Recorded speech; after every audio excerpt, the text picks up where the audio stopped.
بسم اللہ الرحمن الرحیم۔ حدیث نبوی صلی اللہ علیہ وسلم۔ عبدہ اور ابو معاویہ نے ہشام سے، انہوں نے اپنے والد عروہ سے،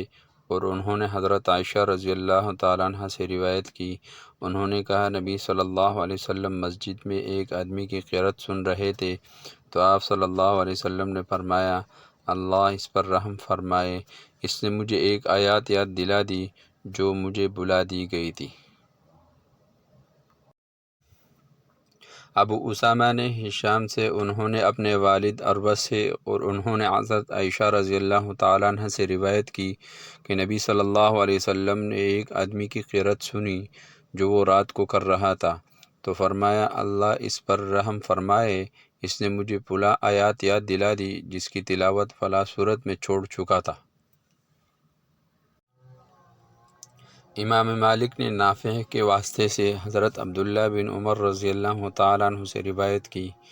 کہ رسول اللہ صلی اللہ علیہ وسلم نے فرمایا صاحب قرآن کی مثال پاؤں بندے اونٹ کی چرواہ کی مانند ہے،